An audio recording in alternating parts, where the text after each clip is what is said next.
Hi friends, welcome to our YouTube channel. LDC అంటే ఏంటి, GDCE అంటే ఏంటి?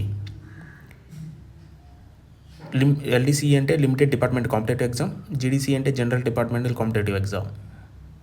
ఎల్డీసీ కలిగినటువంటి ఎలిజిబిలిటీస్ ఏంటి? జాబ్లో జాయిన్ అయ్యి 2 years ప్రొబేషన్ పీరియడ్ కంప్లీట్ అవ్వాలి. దీనికి ఏ డిపార్ట్మెంట్ వర్క్ చేసేవారు ఉంటారో వారే ఎలిజిబుల్. ఎగ్జాంపుల్ పాయింట్స్ మ్యాన్ ఉంటే తను ట్రాఫిక్ డిపార్ట్మెంట్ కాబట్టి ఎస్ఎంకి సంబంధించిన ఎల్డీసీ నోటిఫికేషన్ వస్తే పాయింట్స్ మ్యాన్స్ మాత్రమే రాస్తారు.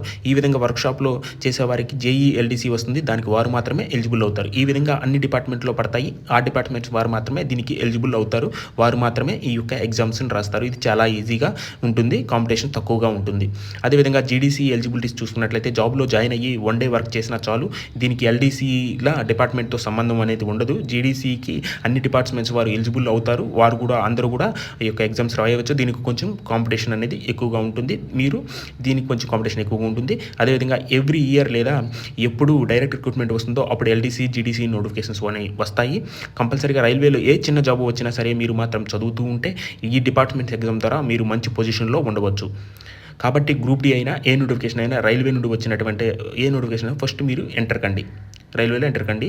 ఇంకపై ఏ డౌట్స్ ఉంటే కామెంట్ చేయండి, ఏ డౌట్స్ ఉన్నా కామెంట్స్ చేయండి, దాని మీద వీడియో చేయడానికి నేను సిద్ధంగా ఉన్నాను. Please subscribe and like and share. Just this is railway Vinay railway information. Thank you.